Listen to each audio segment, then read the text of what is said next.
Welcome to the weekly wrap-up where I update you about what happened in the past week in the world of hip-hop in SA and globally. My name is Manelisi. I am one half of the podcasting duo, The Oracle, alongside the superstar Oracle, Zima Zibo. If you're seeing the weekly wrap-up for the first time, please allow me to explain to you what it is and what it's about. Every week, I'll be bringing you noteworthy news that happened in the past week that you might have missed, share with you things that happened in history on the same week, as well as music drops that you have to check out. Normally, we will start from Monday and then go up to Friday, but sometimes we will do the weekends as well. So in this week's episode, we'll be looking at Sunday the 11th of August up until Friday the 16th of August 2024. Without wasting any time, let's get started. On Sunday the 11th, hip-hop turned 51 years old. Last year, there was obviously a lot of celebrations all over the world when it turned 50. Various events were held in celebrating the huge anniversary, such as Back to the City theming last year's festivals on New York and their anniversary, as well as the Recording Academy having 2 tributes to hip-hop. This year, though, the celebrations haven't been as elaborate, and understandably so. This year, some hip-hop legends, which include KRS-One, MC Lyte, Fake Joe, Curtis Blow, and various others, went on a Walk This Way march in New York. The walk was not only to celebrate hip-hop, but also to support good health and non-violence in urban communities. The march started at the birthplace of hip-hop, 1520 Cedric Avenue, and ended at Crotona Park. What stood out for me in this march is the lack of more affluent figures in hip-hop, as well as the lack of young people in hip-hop. The lack of young hip-hop figures for me is the more concerning thing, and I have questions about our level of involvement in the culture and level of knowledge of the culture. Perhaps as a collective, we may not be as fully appreciative of it as we should be. On Monday the 12th, Jody released a video of the lead single from his debut album, Shine O'Clock.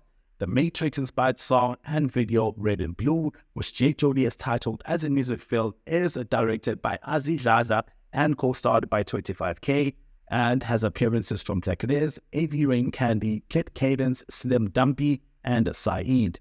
The almost 6-minute film is up on Jody's YouTube channel, so make sure to check it out.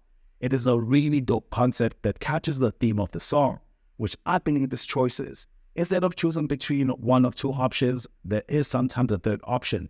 We may not know what the consequences are, but if it's on the table, why not find out? On Tuesday the 13th of August, Reason, or Caesar and a Kind, announced an open verse challenge based on his latest single, Where's Reason? Reason uploaded the speaker-produced beat on TikTok and asked anybody who is keen to jump on and give him the best 16 bars that they can. The challenge does come with a prize. According to Reason, whoever wins the challenge will get a single deal, which is a feature with him, as well as a music video. Unfortunately, the challenge did not last too long because entries closed yesterday on the 16th, but you can still go on TikTok and see some of the entries. And lastly, on the news front, on Thursday the 15th, KO released his latest single, Too Much, which features Nasty C.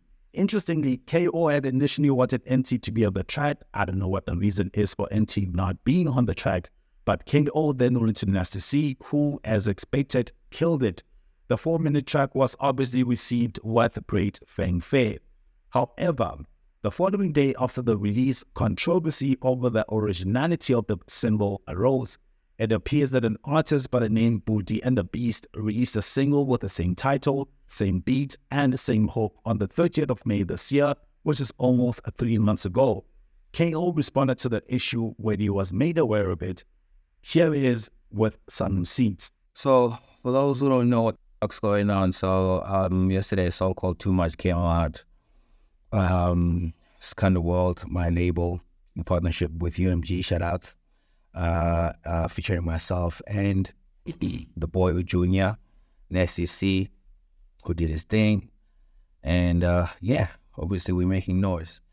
Of course, something and someone out of the woodworks jumps out the window without a parachute, and they are trying to come up with some shit, trying to insert themselves.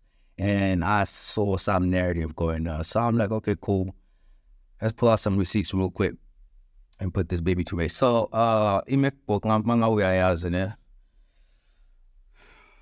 this is the demo. This is the first draft of the song, okay? And then you make Bugmawayazi when you are looking for details of the original date for that file. You double click and you go to info and then you get the details. So look what shows up over there. Let me start my Zoom for the peasants. Right there. 17th of October.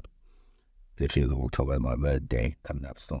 So 17th of October, that's when I recorded the first version of the song, okay? All right, cool. So I close that, and then I play the song with the demo. That's what you hear. That's the beat. This version only had the chorus on it. My school booth, it's the same shit that you're reading today. I changed nothing.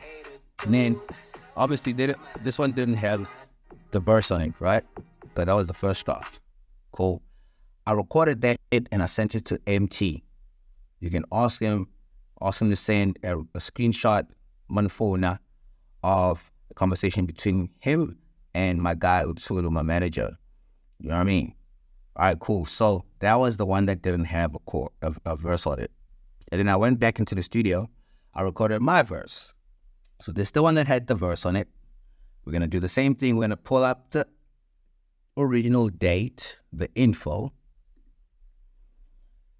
And then that's November, the 1st of November last year. Okay?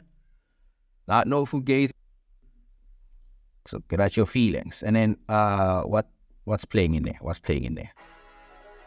Same beat, same chorus, same anything. I'm to my fed.